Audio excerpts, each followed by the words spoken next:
hermanos una vez más al canal El Depósito de la Fe. En esta ocasión nos encontramos con Francisco Calderón, quien nos acompaña para contarnos su testimonio de conversión, habiendo sido él un católico de nacimiento que se apartó de los caminos del Señor y terminó en las manos de los protestantes. Él nos quiere contar un poco ese camino que lo llevó arrastrándose hasta las sectas y qué fue lo que lo despertó en su espíritu para volver a la única y verdadera iglesia de Jesucristo. Así que sin más introducción, Francisco, ¿cómo estás? Bienvenido. Bien, muchas gracias, Leo. Muy bien, gracias a Dios. Y pues aquí compartiendo lo que el Señor permita y que pueda ser de mucho fruto para quienes nos escuchan. Muy bien, muy bien. Bueno, estoy muy contento de que después de varios meses de haber empezado a coordinar este mini proyecto, de hacer este video, finalmente lo pudimos concretar. Así que, bueno, contanos un poquitito aquellas cosas que muy brevemente me has comentado a mí en un mail donde me relatabas los puntos esenciales de tu testimonio. Contanos un poquitito cómo comenzó este camino, primero en la Iglesia Católica y luego a desviarte hacia las sectas. Sí, Leonardo, mira, pues yo nací en un hogar católico tradicional. Desde chicos, pues, nos bautizaron, nos llevaban a la misa, conocíamos básicamente todo. De hecho, pues sí, mi mamá sí nos ponía a rezar en las noches. Entonces sí tuvimos cierta enseñanza, ¿no? Y práctica también. Pero fui bautizado. A los 8 años, aquí hay un detalle muy interesante. Cuando yo tenía 8 años es cuando el Papa Juan Pablo II fue elegido, sumo pontífice, y él vino a México, que fue su primer viaje. Me parece que hizo una escala en Jamaica, en el año 78 fue esto. Y después vino aquí a México, ya como su primer visita oficial. A mí me impactó eso, aunque yo era un niño. No sé, hubo algo ahí que Dios tocó mi corazón. Y me acuerdo mucho que, bueno, antes se compraba el periódico, ¿no? Teníamos el periódico en la casa, se hojeaba y salían pósters en un periódico de aquí de la ciudad. Entonces era un póster de Juan Pablo II que salió conmemorando su visita y yo inmediatamente quise pegar ese póster en mi lugar, ¿no? Donde yo tenía mis cosas. Y después no sé cómo llegaron una bandera del Vaticano, yo tenía una bandera de México y las quise poner ahí. Es decir, me identifiqué de algún modo. Seguimos yendo a la misa y todo. A los 16 años empecé yo, fui a una peregrinación al Cerro del Cubilete en Guanajuato, México, a ver a Cristo Rey. No sé si conoces, se debe de ver por ahí en internet en algún lugar. Es una peregrinación juvenil que se hace cada año, cada enero. Entonces yo me inscribí a los 16 años, fui y pues igual me impactó la forma en que vi que se celebraba ahí la misa, tantos jóvenes. Entonces me empecé a involucrar en el coro, en un coro, cantábamos la misa, me metí a la escuela de pastoral, que también son unas clases muy avanzadas, muy bonitas, muy profundas, duran muchos años para poder estudiar en la escuela de pastoral. Sin embargo, yo estaba joven y siento que no le ponía toda la atención que debía, que por ahí empieza la cuestión de que no profundicé las enseñanzas de la iglesia. Pero continué trabajando en la iglesia, formé 3 coros en 2 distintas parroquias. Finalmente llegué con los salesianos de San Juan Bosco. Ahí con los salesianos yo empecé a involucrarme también y me gustó mucho porque, los salesianos se dedican particularmente a la juventud. Entonces me gustó mucho el ambiente que se hacía, la forma de la catequesis, cómo enseñaban a los jóvenes. Tradicionalmente los salesianos sacan muchos jóvenes de las calles, de los barrios, de los vicios, para que se conviertan al Señor, para que puedan ellos tener una nueva vida, una vida diferente y conocer su catolicismo. Entonces yo me involucré mucho ahí, sin embargo igual no profundicé en las enseñanzas de la iglesia. Pero yo dirigía la Pascua Juvenil, eso es muy interesante. A nosotros nos capacitaban en retiros, aquí se llama Monte María, el lugar, y nos íbamos nosotros a diferentes estados de la República cada año a dirigir la Pascua Juvenil en Semana Santa. Entonces, tenía mucha actividad realmente, mucha actividad, y quizás tanta actividad que por eso no me dediqué a profundizar las enseñanzas de la iglesia. Una de las cosas que me pasaron y que entendí que no conocía yo mucho acerca de la iglesia fue cuando dirigiendo el coro, en el canto del Gloria, yo canté un Gloria que no era litúrgico, porque sabemos como católicos que tiene que ser un canto litúrgico que lleve las palabras del Gloria, tal y como están en los textos de la liturgia. Entonces yo canté un Gloria que no era litúrgico y el padre me llamó la atención, dice, no, es que tienen que llevar las palabras de la liturgia y todo. Bueno, entendí un poquito, pero igualmente seguí sin profundizar. Entonces, bueno, en este periodo de tiempo, yo quise ser sacerdote, o sea, me tocó tanto todo el asunto que yo quería consagrar mi vida, ¿no? Una cosa muy importante es que todo el tiempo a mí me gustaba estar en la iglesia. De hecho, yo era de misa de todos los días. Sin embargo, ahora que regresé a la iglesia entiendo que no comprendía, de hecho, lo que sucede en la misa. A la vez, conocí la renovación carismática, de la cual aprendí mucho también, gracias a Dios. Hay cosas muy interesantes, muy bonitas en cuanto al mover del Espíritu Santo y todo esto. En cuanto a la forma de la oración, por ejemplo, también creo que es muy interesante cómo se maneja en la renovación carismática, que no solamente son los rezos aprendidos, que no son malos para nada, pero comento esto porque en un momento más yo creo que voy a comentar esa diferencia que comprendí entre lo que decían que es rezar y orar, que básicamente es lo mismo. Pero bueno, hay una disyuntiva ahí, ¿no?, entre protestantes y católicos, de lo que es uno y otro. Entonces, en la renovación carismática yo aprendí mucho de esto. Y me gustó también, me gustó la cuestión del mover del espíritu, los cantos de alabanza. Como yo, pues era músico, tenía mis coros y eso, de la renovación carismática sacaba muchos cantos para la misa también, cuidando un poquito más la cuestión de la liturgia. Y para las reuniones de jóvenes, ¿no? Ahí sí, también, porque ya ves que hay muchos cantos muy alegres, muy bonitos, con movimientos, de animación, etcétera, de compromiso también. Bueno, en la renovación carismática hubo un detalle que yo quiero puntualizar mucho para nuestros hermanos católicos. Yo escuché ahí cantos que son protestantes, cantos evangélicos. Me gustaron mucho por la profundidad con la que se interpretaron, por el momento de oración que teníamos en ese momento. Y entonces yo me puse a investigar de quién eran esos cantos. Yo dije, yo quiero comprar más y obtener más cantos como estos. Vi que eran de un autor protestante, evangélico, para esto de un grupo pentecostal. Entonces me dediqué a buscar y a comprar música protestante.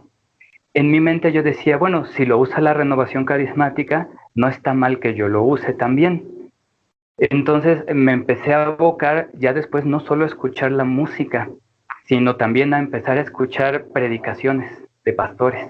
Empecé a escuchar un programa de radio que había aquí en la ciudad los días sábados. Entonces ahí empezó la cuestión en mi mente de la duda. De decir, bueno, acá hablan muy bonito de Cristo, escriben unas canciones muy profundas, muy hermosas. Entonces, pues Dios también puede estar ahí.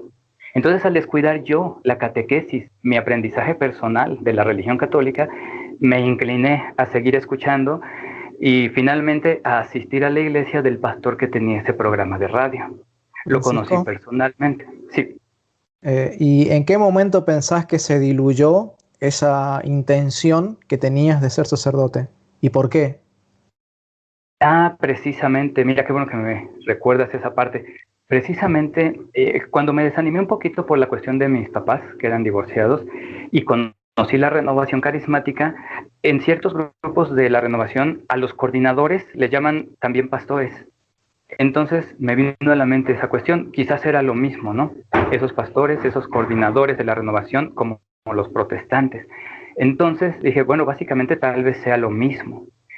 Entonces creo que me ganó la emoción precisamente de escuchar los cantos, de escuchar todo este tipo de cuestiones emocionales, porque en sí yo lo llamo así, que es algo profundamente emocional. Y de ahí se fue diluyendo mi deseo de ser sacerdote, porque decía yo, bueno, puedo servirle a Dios, puedo consagrarme a Dios, igual teniendo una familia, casándome, teniendo hijos, y olvidándome de la cuestión del llamado, ¿no? Del llamado al sacerdocio. Entonces, ahí es donde creo que se diluyó por la emoción, por yo dejarme llevar por la emoción, precisamente, ¿no? De los cantos, de las predicaciones, de ver que estaba bonito, que yo estaba siendo aceptado en un grupo, aunque yo tenía muchos amigos también, ¿no? Yo tenía mucha gente a mi alrededor, Sin embargo, creo que algo que podemos decirle a nuestros hermanos católicos es que ellos te hacen sentir como una barca de salvación, como que pasas allá con ellos y es un lugar que te salvó del error, que te salvó de la maldad, de una maldad oculta que ellos dicen que hay en la Iglesia Católica, pero que sabemos que no es así. Sin embargo, te hacen sentir eso, que te rescataron, que te salvaron del error, incluso casi del infierno, ¿no? Sí, sí, es cierto. Más adelante quisiera poder un poquito preguntarte sobre eso puntualmente. Pero ahora entonces nos estás contando que primero tenías un deseo por estudiar la Biblia y conocer la doctrina católica, al punto tal de que mientras estabas embebido de ese sentimiento y entusiasmo, por también así decirlo, de estudiar la Biblia, el catecismo y conocer cuál era la riqueza de la doctrina católica, tu corazón se llenó del deseo de ser sacerdote. En un momento de la vida, ese reemplazo por el deseo de estudiar la Biblia, o sea, tu deseo de estudiar la Biblia y conocer lo que enseña la tradición de la Iglesia Católica fue reemplazado por la emoción de la música, y eso también te alejó del deseo de ser sacerdote. Pero no supiste darte cuenta en su momento, eso es como que empezó a desbarrancarse ese deseo, a salirse de control, al punto tal de que de a poquito empezaste a acercarte, primero por medio de grupos de música evangélicos y finalmente a tener el contacto, me dijiste que conociste personalmente a este pastor. ¿Quién era ese pastor? Se llama Edgar Rocha. Y de hecho él cantó, él grabó hizo varias grabaciones con Canción Producciones de Marcos Witt, que de hecho esta gente tan conocida yo la conocía. Yo estuve en la escuela de Miguel Casina, que también era un músico y sigue siendo un músico, ahora es un pastor, me parece que está en España. Él era de aquí, él era de Guadalajara y estuvo en la Ciudad de México. Yo fui alumno de él en su escuela, el Salmista. Entonces, yo conocía a la gente más famosa y que se movía más en el medio público, pues en esos años 90. Claro, sí, sí, muchos de los nombres que mencionás me son totalmente conocidos porque compartimos, digamos, la generación en la que hemos estado también entre los evangélicos. Entonces, bueno, conociste la música protestante te entusiasmó, te pareció, no sé, mejor producida, más emocional. ¿Cómo es que no te diste cuenta de que te estabas saliendo de la Iglesia Católica? O sea, ¿cómo es que no te diste cuenta de que no era lo mismo estar en la Iglesia Católica que estar en cualquier otra secta? Fíjate que creo que la cuestión del no darme cuenta y dejar diluir ya completamente la doctrina católica o todo lo que yo conocía, se debió precisamente a frases como esta, por ejemplo, ¿no? Cuando nos dicen los protestantes, Cristo no es religión, dicen ellos, es relación. Cuando nosotros sabemos que básicamente es lo mismo, religión que viene de religare, que es regresar a, es una relación, obviamente, ¿no? Básicamente es lo mismo, pero creo que la parte intelectual te mueve mucho, al menos en el ámbito pentecostal. No sé mucho en las otras denominaciones, pero en lo pentecostal se profundiza mucho y se explica muy a fondo, pero uno mismo, personalmente, no lo busca escudriñar o confirmar. Entonces, ese tipo de frases a mí me movieron y dije, bueno, a ver, entonces, ¿qué es lo que ellos se refieren cuando dicen que Cristo es relación? Entonces, bueno, es una relación personal, no necesitas un sacerdote, por ejemplo, esa es otra.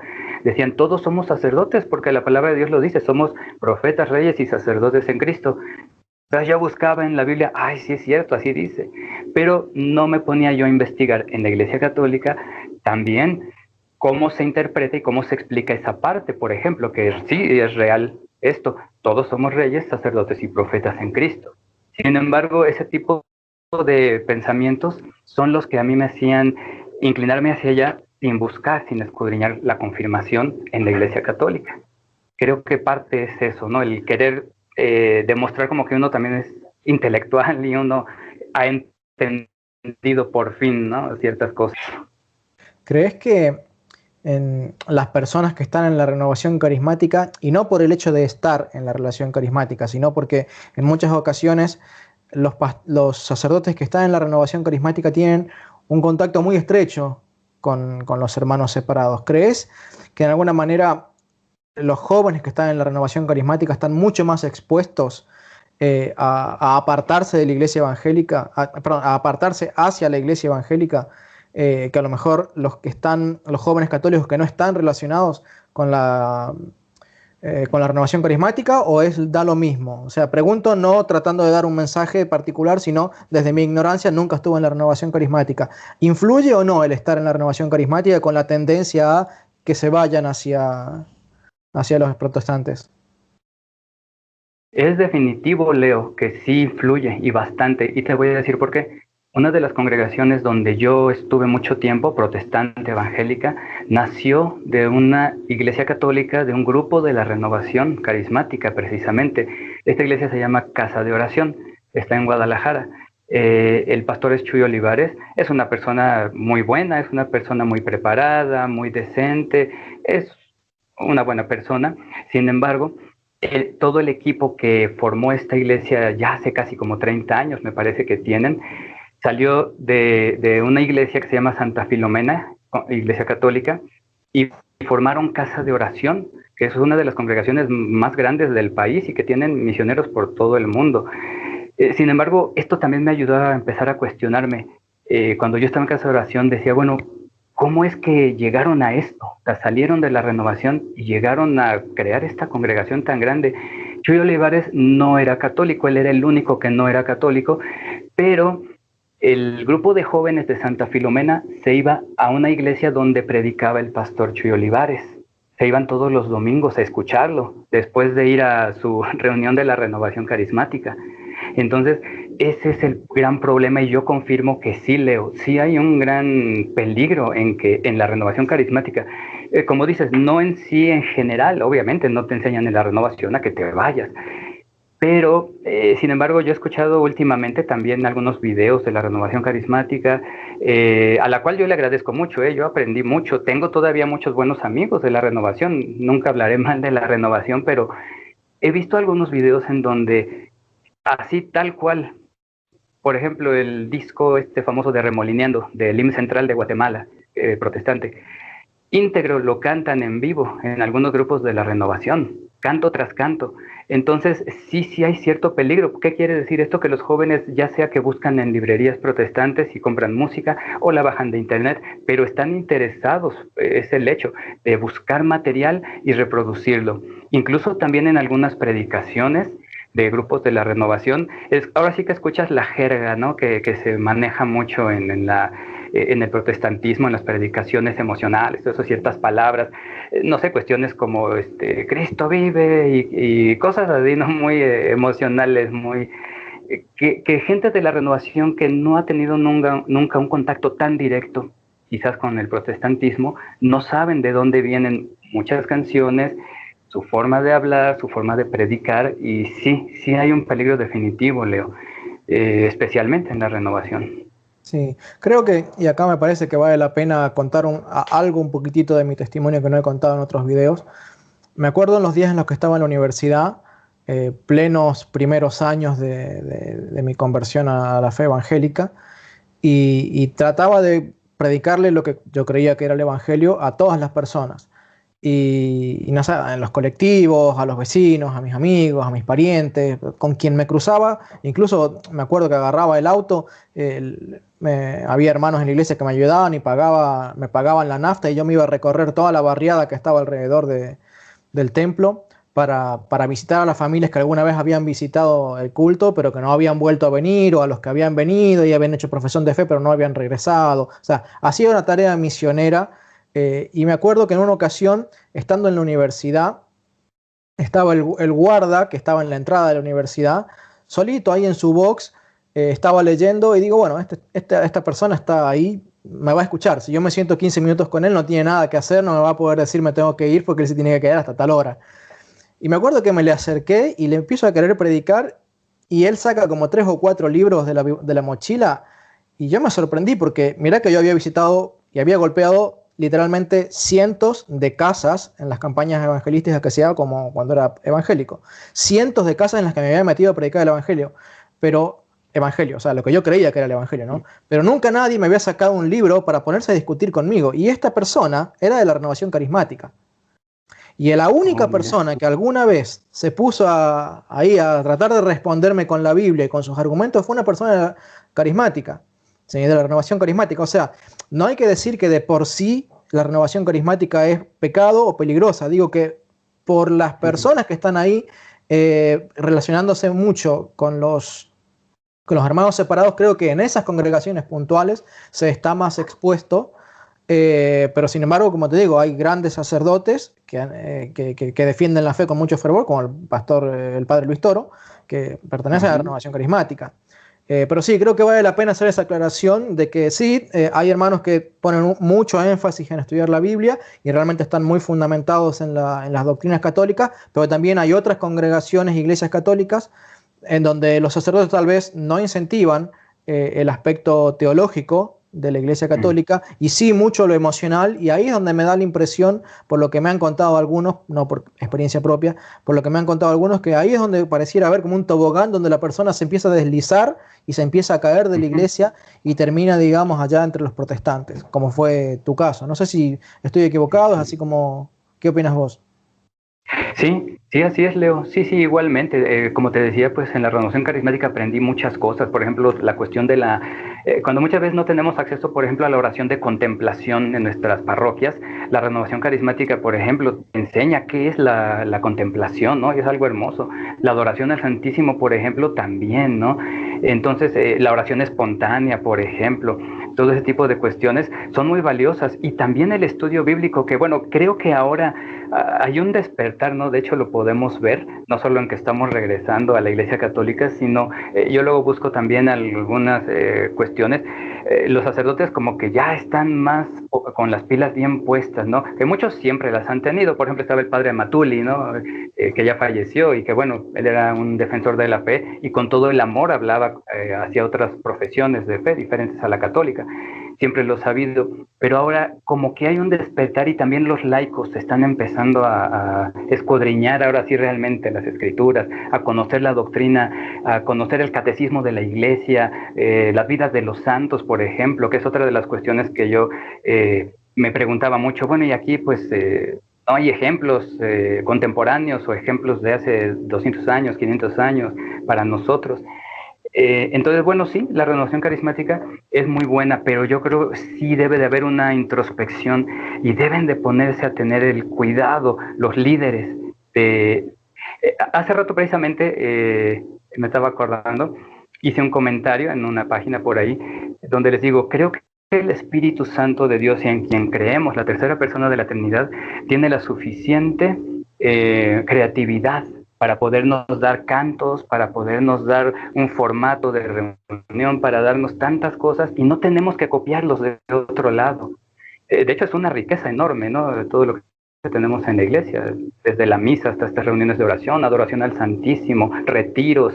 Entonces, no hay que buscar afuera lo que seguramente podemos encontrar adentro, que incluso decía un padre por ahí, no recuerdo quién era, pero decía que incluso la gente que se va a la nueva era también, porque quieren una experiencia mística, misteriosa, algo muy profundo, dicen, bueno, están los monasterios, podrían ir también a algún retiro en un monasterio con monjes, si quieren una experiencia muy profunda, pero en Cristo, ¿verdad? Entonces, por eso muchas veces la gente se va porque no entienden la riqueza de la fe que tenemos y que encontramos todo lo que necesitamos, primeramente en la persona de Jesucristo y en todo lo que la iglesia nos enseña y que nos ha enseñado a través de los siglos, desde que nació, desde el año 1 de la iglesia, ¿no? Desde Cristo.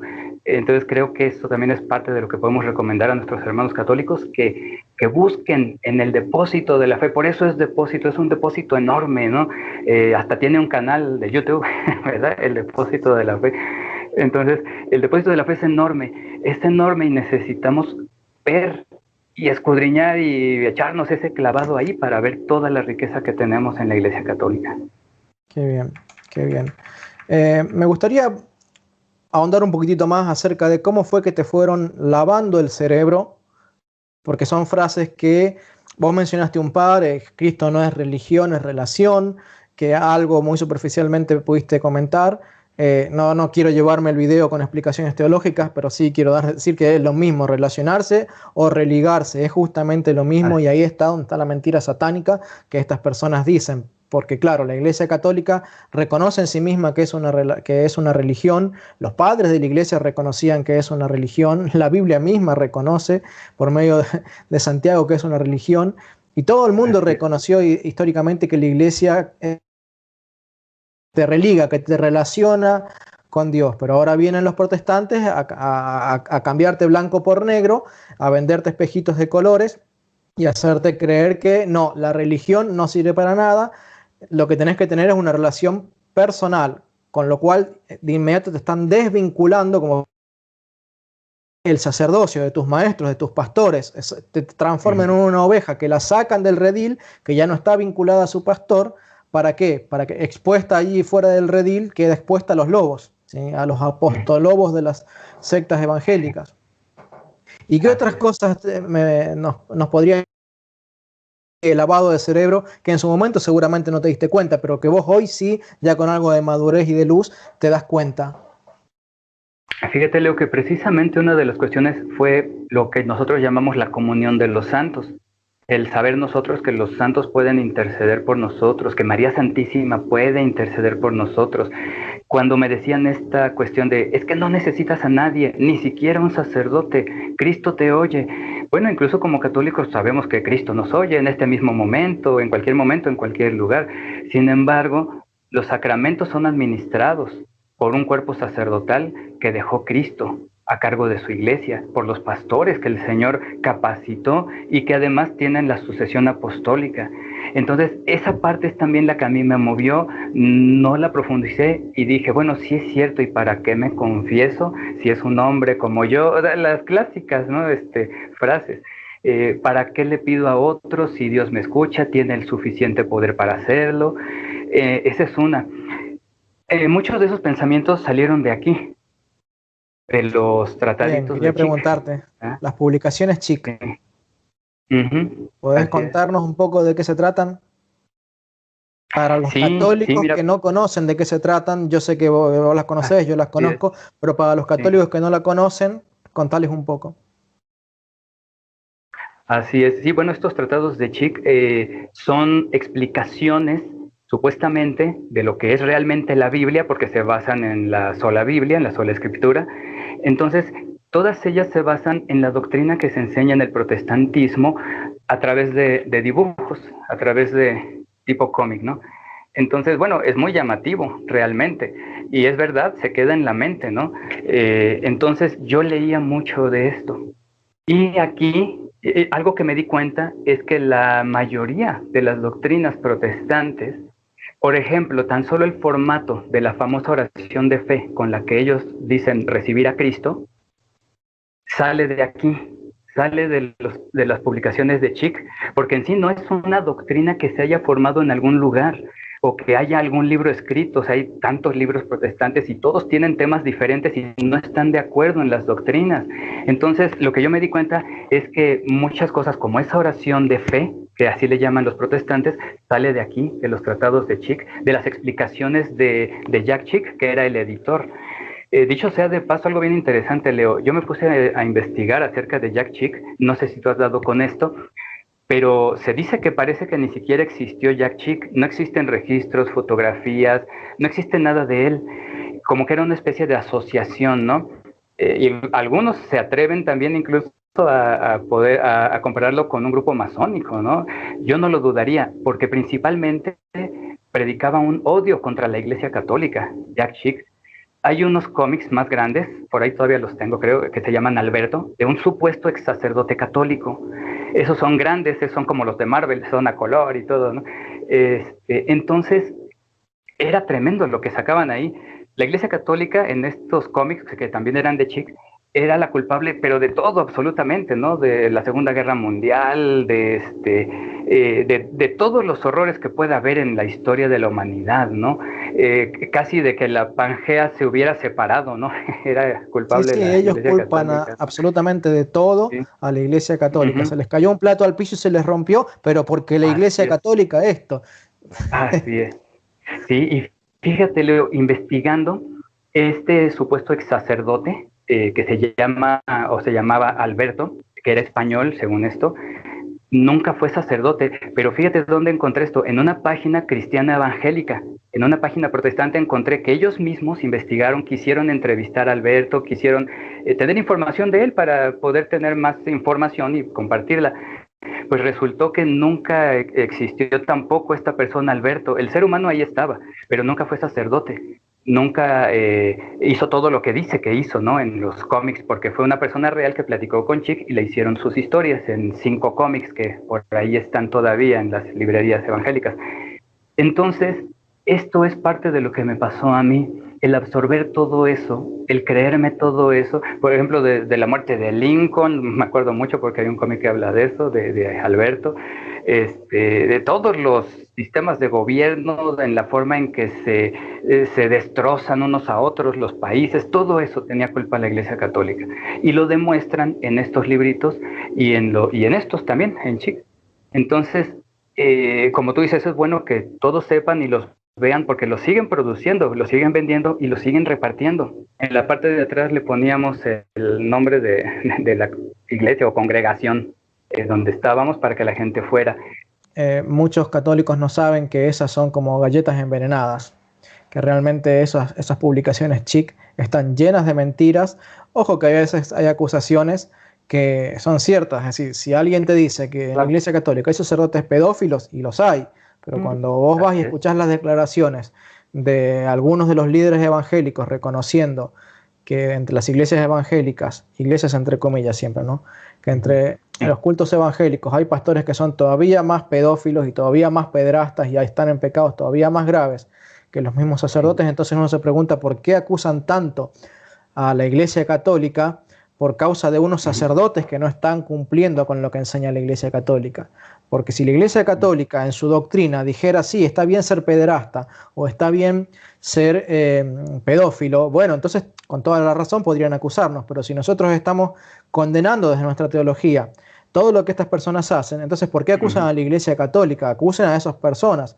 ¿O acaso les gustaría a algún evangélico que acusáramos a los evangélicos por causa de lo que han hecho los casi 700 pastores bautistas en Estados Unidos que eran pedófilos? Una asociación de pastores estadounidenses que eran pedófilos, ¿y quién habla de eso?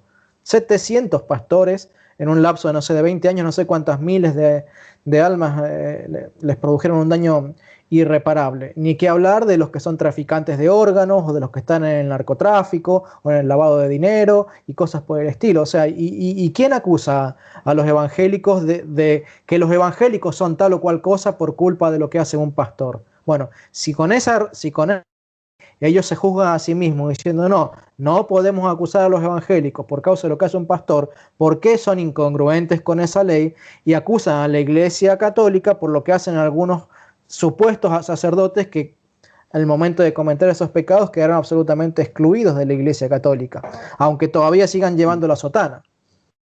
Así que bueno, esas publicaciones Chick cometen ese tipo de errores desde lo moral, desde lo teológico, haciendo afirmaciones que, claro, cuando vos después vas e investigás, te das cuenta que no, las publicaciones Chick son de decirte que en el siglo tal inventaron tal dogma los católicos, y yo me dedico en todo el canal a demostrar que justamente esa acusación es falsa, que mirá, desde el siglo I está esta enseñanza, en el siglo II, en el siglo III, acá si interpretás correctamente este pasaje también lo encontrás en la Biblia, así está lleno de falsedades, lleno, pero solo te das cuenta cuando buscas y escuchás la otra cara de la moneda. La persona que, como decías vos, ¿no?, que descuida su catequesis, descuida el estudio honesto, sincero y bien acompañado de la Biblia por parte de buenos maestros católicos, el que descuida ese aspecto rápidamente termina en las manos de los calumniadores, de los que lo único que hacen es, como en algún momento me contaste, ¿no?, desacreditar todo lo que vos crees, pero jamás te invitan a profundizar lo que vos crees para ver si es así. ¿Qué me podrías decir de eso? Sí, exactamente, sí, así es. Sí, cuando uno llega, en mi caso, cuando llegué a Casa del Alfarero, que es el nombre de la primera congregación donde estaba Edgar Rocha en esos años, sí, precisamente te dan la bienvenida y te empiezan a bombardear, ¿no? Mira, entra al discipulado, vente al grupo de oración de jóvenes, si eres músico, pues te invitamos a que toques. Entonces, sí, es un bombardeo de las doctrinas, desacreditando, porque la primera pregunta es, oye, ¿de dónde vienes, no? ¿Vienes de otra congregación protestante o vienes de alguna religión? Entonces sí, se dedican a bombardearte, es cierto. Y nosotros, pues, con tanta emoción, al menos muchos como yo, pues ya no nos dedicamos a buscar nuestra fe, a ver, a comparar, a ver, me están diciendo esto, pero yo que vengo de acá, necesito confirmar, a ver qué pasó, ¿no? Porque no checa una con otra. Entonces sí, Leo, sí, sí, es así.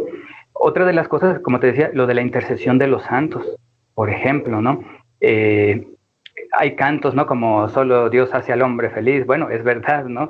Pero ellos lo enfocaban siempre a que solo Dios, no puedes hablar con nadie más, no necesitas a nadie más, no hay comunión de los santos. Otra es, no puedes hablar con los que han muerto, ¿no? Eso nos decían.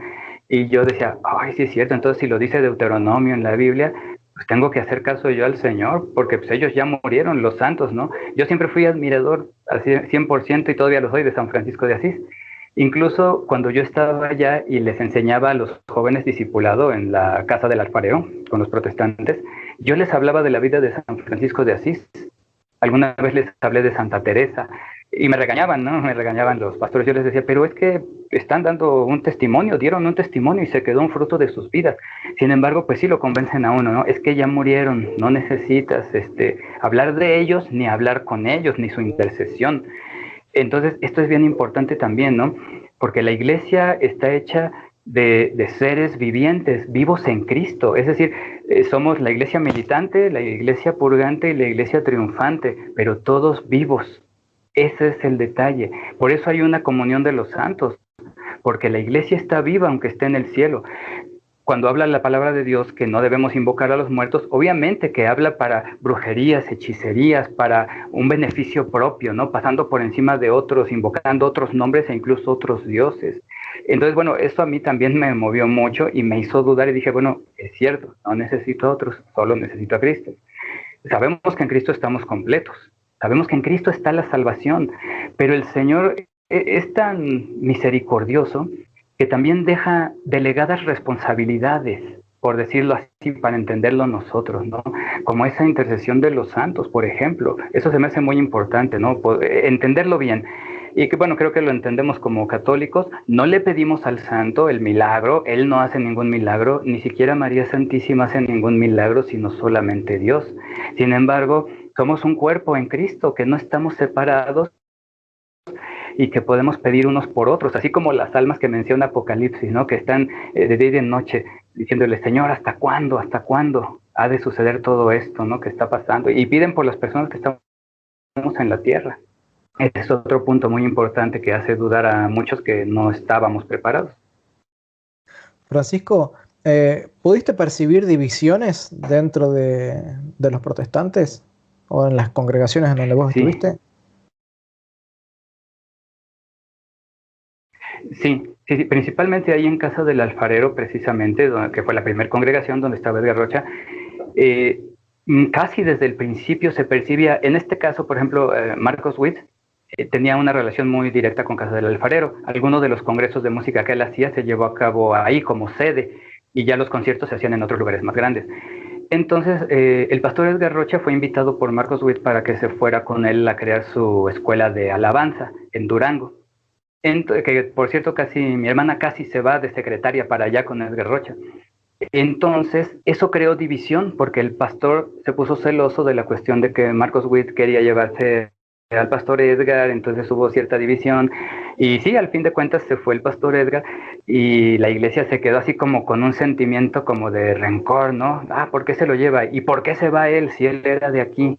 Entonces, sí se percibe. Incluso después de varios años, la misma congregación Casa del Alfarero se dividió. Y yo fui de los que tuvieron que salir por un problema interno, de hecho por un problema muy carnal que tuvo el pastor principal de esta iglesia.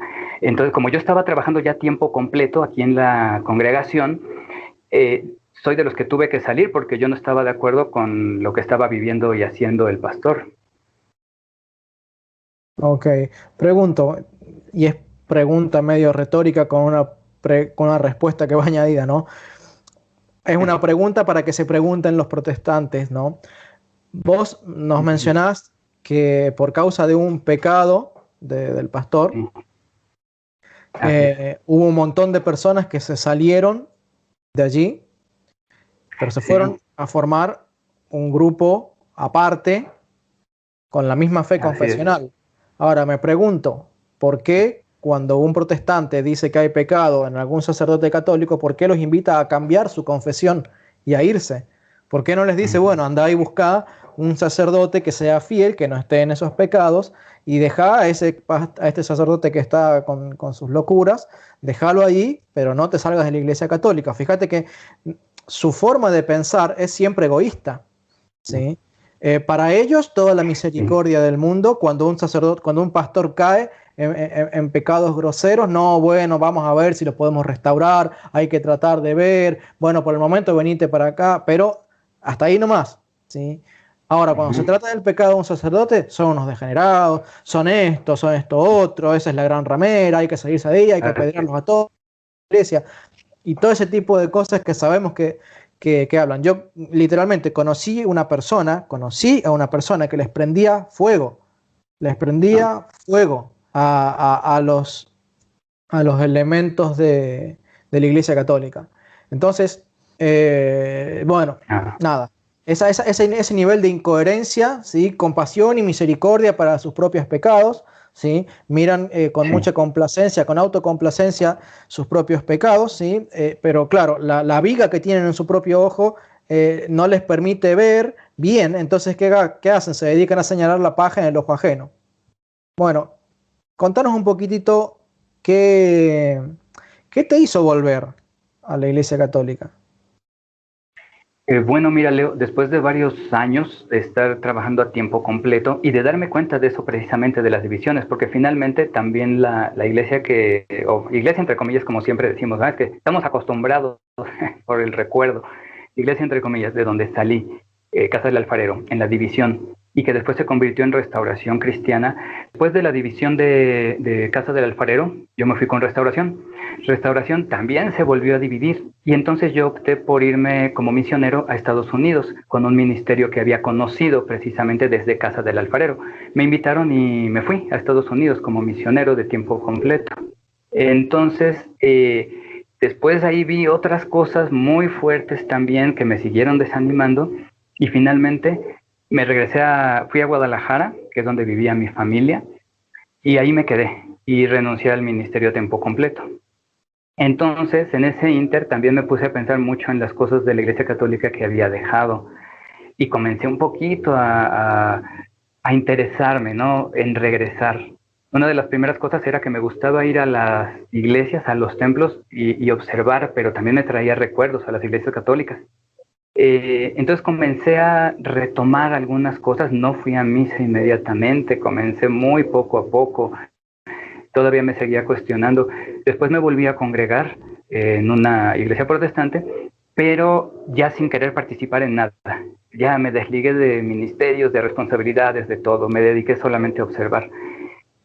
Finalmente vine otra vez a Ciudad de México, fueron muchas vueltas, después de Guadalajara a Ciudad de México, ya sin responsabilidades de ningún tipo, ya con un trabajo secular.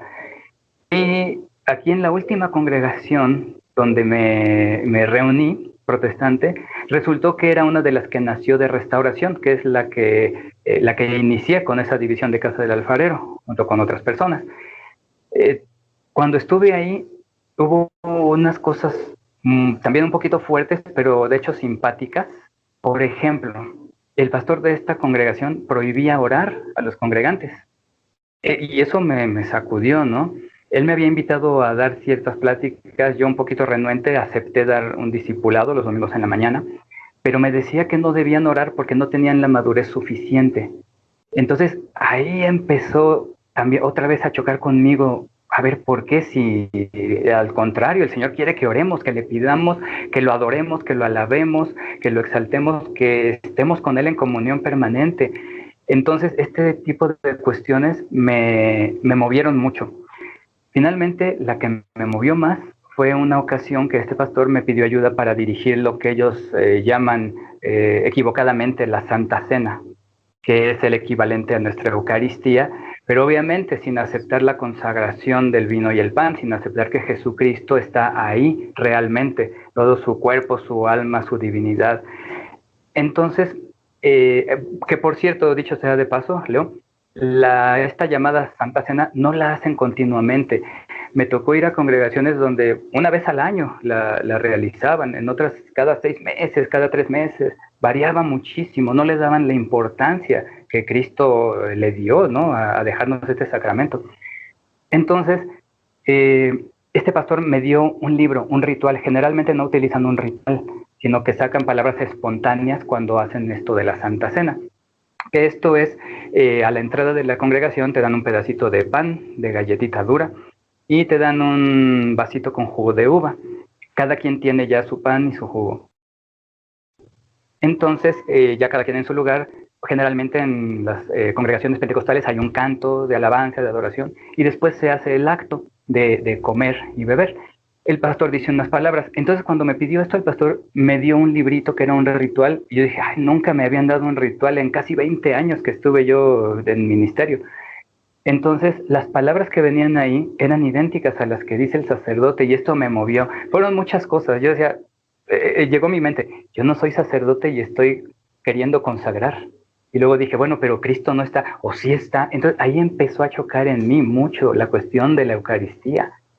Finalmente lo hice, después di unas palabras espontáneas, dándole la importancia que tiene. Obviamente no mencioné que yo creía que el cuerpo de Cristo estaba ahí, porque yo sé que no lo podía consagrar como sacerdote, pero el pensamiento ya estaba en mi mente otra vez.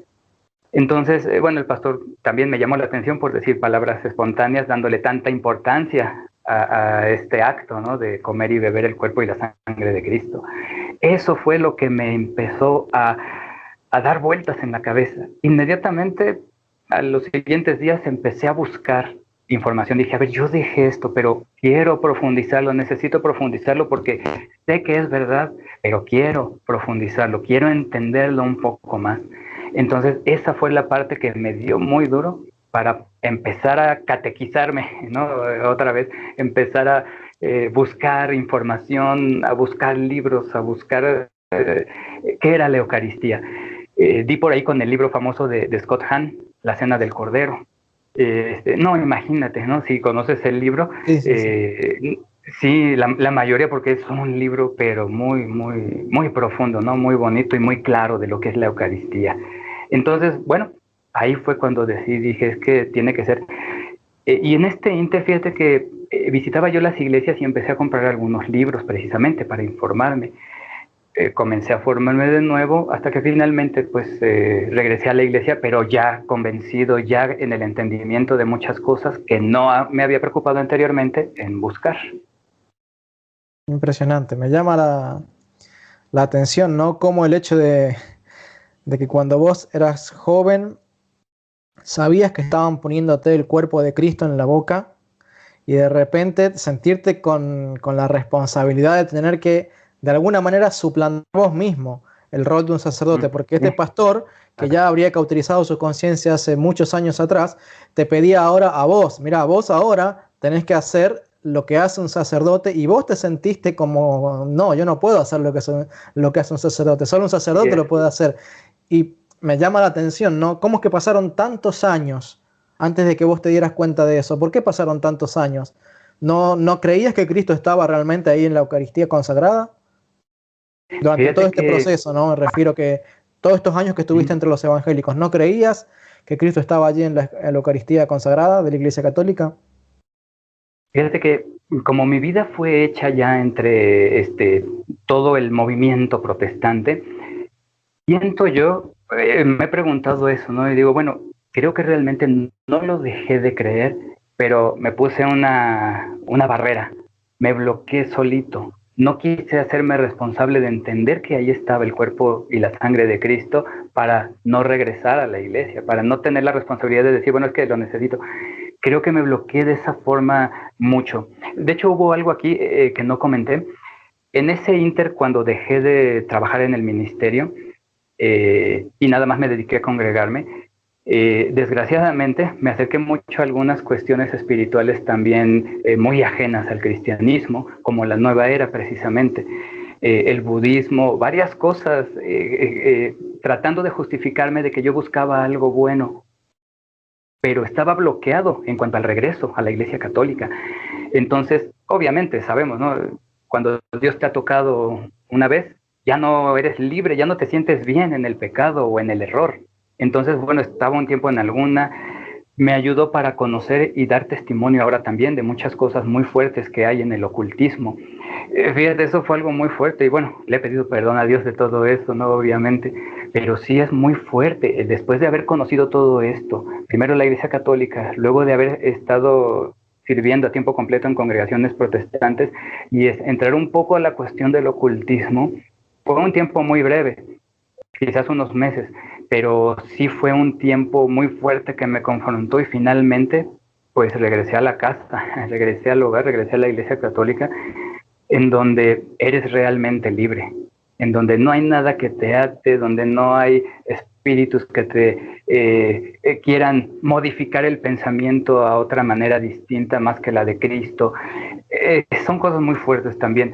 Gracias a Dios, entonces, que a veces uno tiene ese tipo de experiencias, pero que uno regresa a casa. En este caso, que regresé a la Iglesia Católica, tengo la experiencia de que no hay nada que te pueda llenar más que verdaderamente Cristo, pero bajo su doctrina verdadera, bajo el depósito de la fe, bajo todo lo que Él dejó realmente. Y precisamente esta cuestión de la Eucaristía, cuando el Señor dice, este es mi cuerpo y esta es mi sangre, cuando dice, el que no coma mi cuerpo y no beba mi sangre no tendrá vida eterna, dice ahí en la Biblia, ¿no? Que mucha gente se fue y decían, esta palabra es muy difícil, es muy dura, ¿no? ¿Quién la podrá soportar? Y se fueron. El Señor no les dijo, oigan, les corrijo, ¿no? Es simbólico, no es cierto. No, el Señor lo dijo de verdad. Una de las cuestiones que me llegaron en ese ínter y que dije, la Iglesia Católica es la Iglesia de Cristo. Sé y estoy seguro, el Espíritu Santo me mostró, es que tú tienes la fe suficiente para entender, aunque no lo comprenda tu mente carnal, tú puedes entender que ahí está Cristo realmente, que ahí está su cuerpo, su sangre, su alma y su divinidad. Entonces, bueno, es algo que yo también he comentado con algunos de los últimos amigos, porque ya sabes que la mayoría te abandonan de los protestantes. Les he comentado, es que, ¿por qué no pueden tener la fe suficiente para entender este mandamiento de Cristo? Y para entender esta manifestación eucarística, este sacramento que Él nos dejó, porque ellos hablan mucho de la fe, ¿no? Precisamente, todos dicen que es por fe, de hecho está la doctrina de la sola fide también. Entonces, ¿por qué no pueden tener la suficiente fe para poder creer lo que dijo el Señor Jesucristo? Nada te puede llenar más que esto, más que la verdad de Dios. Entonces, pues gracias a Dios que a veces nos permite tener esas experiencias, pero como hijos pródigos, pues regresamos a Él y cuando Él nos recibe, pues nos llena de su sabiduría, de su consuelo, de su paciencia, de su misma humildad. Entonces, yo tengo un pequeño lema ahí en el canal de YouTube que tengo y es, hay que conocer a Cristo para ser como Él. Y hay que conocerlo en base a la doctrina que Él nos dejó, ¿no? Y que es el depósito de la fe, que es la sucesión apostólica, que son los padres de la Iglesia, que es todo esto que he escuchado, ¿no? En el canal tuyo y en otros, ¿no? Como el de José Plasencia, que por cierto, eso también me ayudó mucho. En el primer canal que encontré fue el de José Plasencia y encontré el testimonio de Sharon, su esposa. Entonces de ahí empecé a darme cuenta, ¿no? También que pues, no estaba solo. Dije, bueno, si ellos también estaban a tiempo completo, ellos también estaban sirviendo en una iglesia entre comillas, estaban en el protestantismo y ahora están aquí, pues eso me animó mucho, ¿no? También cuando veo los programas tuyos, le doy gracias a Dios porque pues son un resumen, un compendio, pero muy bien explicado de toda la cuestión que necesitamos conocer de los padres de la iglesia, por ejemplo, ¿no? Lo primero que escuché contigo fue de San Justino Mártir, ¿no? La apología de San Justino Mártir. Y bueno, pues sí, la defensa de la fe que él hacía y que demostraba que en la Eucaristía está Jesucristo, o sea, son cosas que poco a poquito fueron llenando mi necesidad y bueno, ahora está satisfecha, ¿no? Y ahora está ya completa. La Iglesia Católica es la Iglesia de Cristo, no hay comparación. Y lo que te decía casi al principio, Leo, creo yo que esos 2000 años de historia de la Iglesia no los puedes percibir más que en la Iglesia Católica. Y yo luchaba con eso cuando hacíamos los cantos de alabanza y los aplausos, los gritos y luego algunas oraciones emocionales y con muchas lágrimas, todo. De cualquier forma, no había una liturgia y no había sacramentos. no estaba ahí reflejado los 2 milenios de iglesia que ya existen, ¿no? Sin embargo, puedes ir a una parroquia chiquita, puedes ir a una misa muy sencilla, y ahí está reflejado toda esa riqueza de la iglesia, todas las enseñanzas apostólicas están ahí. Como decía Scott Hahn precisamente, ¿no?, en su libro, decía él que en 2 minutos escuchó él 4 veces la frase Cordero de Dios, que quitas el pecado del mundo. Y sí, de hecho me he dedicado un poco a escudriñar lo que es la misa, y sí, no, o sea, es algo tan grande, algo tremendo. Es un consejo para todos nuestros hermanos católicos que sepan lo que es la misa. No es ir a oír misa, es ir a participar del sacramento, es ir a participar de la Santa Misa. Y bueno, son las cosas que Dios nos da, ¿no? Y de las que nos llena, pero que también nos va a exigir que podamos dar mucho fruto de todo esto que nos está dando. Qué bueno. Aprovecho a mencionarles, como él también, Francisco, ya nos compartió, él tiene un canal en YouTube que se llama Francisco Espíritu Católico. Les invito a que vayan, le den una mirada, le den likes a sus videos, se suscriban, porque él también, al igual que muchos otros hijos pródigos, como su servidor aquí quien les habla, puede contar por medio de esa experiencia de lo que se siente estar en esos cultos superficiales, vacíos, que son muy emocionales, muy intelectuales, pero que en lo espiritual allí no hay mucho para decir, porque entra todo por los ojos, entra todo por lo racional, por los oídos y lo emocional, pero vacío están de todo lo que es espiritual realmente. Y me pongo a pensar, ¿no? Tu camino de regreso a la iglesia, como también ocurrió en el mío y en el de tantos otros, ¿no? A veces, por lo menos yo me sentía como esa mujer que tenía flujo de sangre de toda su vida prácticamente, y que habiendo buscado agotar todas sus estrategias buscando a Dios, finalmente se abría paso entre las multitudes porque estaba desesperada por tocar a Cristo. Y me llamaba la atención, ¿no?, que el poder de Cristo solo salió para aquella mujer que, desesperada y esforzándose, fue y por fe dijo: yo necesito tocarle a Él, necesito estar en contacto con Él. Y me pongo a pensar cómo las congregaciones evangélicas son como esa multitud que lo mencionan mucho, pero el poder de Cristo no sale sino solamente para aquella mujer que desesperadamente busca tocar su cuerpo, no su piel, digamos, tocar su cuerpo. Y así nos ocurre a nosotros los católicos. O sea, yo necesitaba desesperadamente tocar el cuerpo de Cristo. Cuando me entero de que la Eucaristía no es lo mismo que la Cena del Señor, la Cena del Señor es un nombre que se utiliza para bastardear lo que es verdaderamente el sacramento, que en la Eucaristía está realmente allí el Cordero de Dios para darme de su carne y de su sangre para darme vida eterna. Entonces yo dije: hay que ser como esa mujer que se abre paso a través de la multitud para estar en contacto con Cristo. Y eso es lo que hace Cristo allí en la Eucaristía. Él nos da su cuerpo, nos da la vida eterna, nos da el perdón de pecados, porque es un universo de diferencia lo que es la Cena del Señor de los evangélicos y la Eucaristía de la Iglesia Católica. Y vos, hace un rato atrás, en la charla preliminar, me comentabas que te parecía como superficial el culto de los evangélicos. ¿Por qué? ¿En qué lo sentías superficial? Pues precisamente en la cuestión emocional, precisamente en la cuestión de los cantos. Mira, los cantos pueden ser muy, muy bonitos, incluso puede uno llorar. Eso lo compartí hace poquito con unas personas. Puedes llorar con una música, con la música clásica, por ejemplo, con una ópera, ¿no?, con algo que te toque las fibras de los sentimientos. Pero de eso a tener un encuentro con Cristo es muy diferente. Yo siento que me quedaba con el deseo de un encuentro con Cristo. Yo sé que el Señor nos escucha en todo lugar y donde estamos, como lo acabas también de mencionar, ¿no? Así como entró en toda esa multitud, a esta mujer fue la que recibió la bendición del Señor. Él nos escucha donde sea que estemos. Sin embargo, no me sentía guiado, por ejemplo, como en la Santa Misa, como en una adoración eucarística al Santísimo.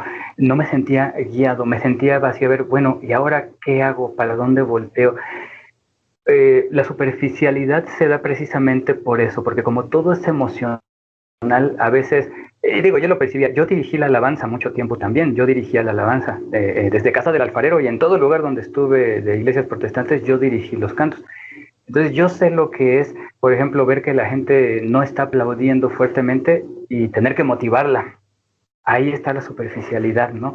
Yo tenía que decir, bueno, más fuerte el aplauso para el Señor, pero no era para el Señor, era para que yo sintiera que estaban realmente recibiendo algo. Entonces, yo sentía que era superficial en ese aspecto y también en el aspecto del conocimiento intelectual. Salías con mucho conocimiento de las palabras del griego, hebreo, arameo y muchas cuestiones de esas, pero no con una comunión con Cristo. De hecho, por ejemplo, también me cuestionaban, bueno, ¿y por qué no llevan la Biblia a la iglesia? Y yo les respondo lo que decía Scott Hahn, es que la Biblia se despliega delante de ti. No necesitas forzosamente llevarla y ponerte a leer, porque no es un culto de enseñanza, la misa, sino que es una adoración a Cristo, es una adoración eucarística. Entonces, hay otros momentos para este tipo de enseñanzas, hay otros apostolados, escuela de pastoral, hay clases en donde profundiza uno de las Sagradas Escrituras, de la historia de la iglesia, etcétera. Pero en sí el culto a mí me parecía ya después un poco vacío, porque siempre era lo mismo, ¿no? Era llegar a hacer una pequeña oración, una hora de música de alabanza y adoración, una hora de predicación, otra oración y vámonos, ¿no? Entonces, yo sentía que esa parte no llenaba a las personas, no llenaba. Se dice ahí que la palabra de Dios es lo que te llena y el conocimiento de las Escrituras, y sí te ayuda, claro que lo recibes y entiendes muchas cosas acerca del Señor y de su palabra, pero sales con un vacío que solo la Eucaristía te puede dar, que por eso es que la Iglesia Católica la celebra todos los días precisamente, y no como un culto de enseñanza, no es para ir a aprender intelectualmente, es para estar con el Señor, es para ponerse a cuentas con Él también, porque no podemos recibir la Sagrada Eucaristía si no estamos limpios, si no nos hemos confesado. Entonces, no sé si se capte más o menos en qué siento yo que se basaba esa superficialidad, en que no era emocional, pues, ¿no? Esa es la cuestión, no, esa sería la palabra. Era algo muy emocional solamente, no podía salir llorando, pero no salías con una continuidad de, bueno, lo que recibí lo voy a dar. Es lo que yo sentía al menos, ¿no? Y yo participaba, digo, yo dirigía los cantos, la alabanza espontánea, ¿no? Se prestaba para otras cosas como el cántico nuevo en lenguas y todas esas cosas, ¿no? Pero se quedaba siempre ese vacío, que en la Eucaristía es donde se pudo suplir solamente. Ok. ¿Qué consejo les daría, Francisco, a aquellos hermanos católicos que están tal vez comenzando a transitar lentamente ese camino hacia la iglesia, entre comillas, evangélica, por causa tal vez de los escándalos de los sacerdotes, por causa de que ellos leen la Biblia y dicen, bueno, pero a mí me convence más lo que dice un pastor evangélico que lo que me dice el sacerdote? ¿Qué les dirías a estos hermanos que están deslizándose lentamente hacia los evangélicos? Me llega a la memoria una frase que escuché del padre Javier Olivera, precisamente. Él decía, Cristo no tiene muchas esposas, solamente tiene una. Y aunque esta esposa pueda fallar y pueda incluso ensuciarse, mancharse, es la esposa que Cristo eligió y amó, y es la esposa que Él va a seguir amando y cuidando y restaurando hasta el final de los tiempos. Entonces, este es un consejo, ¿no? Esto es verdad. La Iglesia Católica es la única que puede rastrear hasta el siglo I en cuanto a sucesión apostólica, historicidad, documentos, etcétera, etcétera. En el arte también, la Iglesia Católica está a través de los siglos. Yo les diría a nuestros hermanos católicos que empiezan a emocionarse con la palabra de Dios que escuchan, de los protestantes, que no dejen de emocionarse con la palabra de Dios, pero que busquen en la Iglesia Católica lo que la Iglesia enseña acerca de esa palabra. Está, por ejemplo, el Catecismo de la Iglesia, que es un compendio de toda nuestra fe, basada en el credo, por ejemplo, y en el Padre Nuestro. Tan solo con el credo. Yo les diría a nuestros hermanos católicos, antes de irse con los protestantes, dense cuenta que todo lo que creen los protestantes nació de la Iglesia Católica. No existiría protestantismo si no se hubieran rebelado y se hubieran llevado solo unas cuantas enseñanzas y otras las hubieran cambiado. Pero obviamente que el credo De hecho, Edgar Rocha, el pastor con el que estuve, hay una grabación de él que se llama Mi Credo, y precisamente habla ahí del mismo credo que nosotros decimos en cada misa. Entonces, un católico debe buscar en el catolicismo, en el depósito de la fe, toda esa riqueza que tiene la Iglesia antes de dar un paso hacia afuera. Porque aunque esta esposa de Cristo haya desobedecido a veces, porque la Iglesia no es perfecta, aunque a veces se haya manchado, sigue siendo la esposa de Cristo y Él no la va a cambiar. Porque si Él la cambiara, entonces no sería Dios. Y Dios ama a su Iglesia con todos sus errores, pero también quiere que su Iglesia se aboque a conocerlo más, que se aboque a escudriñar su espíritu, su palabra, y a sacar de ese depósito de la fe todo lo que tenemos de riqueza en la Iglesia Católica, que en ningún lado la van a encontrar. Muy bien, Francisco. Bueno, llegamos casi al final entonces del video. Realmente me siento con mucho gozo de haber podido concretar este testimonio. Les recuerdo a todos que Francisco tiene este canal en YouTube que se llama Francisco Espíritu Católico. Nuevamente les invito a que puedan visitarlo. Vamos a dejar el enlace en la descripción del video y acá les voy a poner una leyenda en el video también para que puedan recordarlo. Les quiero entonces pedir que estén en sintonía con nosotros, esperando nuevos videos, nuevas emisiones con más Depósito de la Fe. Nos despedimos. Te quiero agradecer muchísimo, Francisco, por tu colaboración, por tu tiempo, deseando que el Señor te bendiga a vos y a todo el apostolado que estás realizando. Igualmente. Bueno, queridos Igualmente, hermanos, Leo. que Dios les bendiga y que viva Cristo Rey. Que viva Cristo Rey.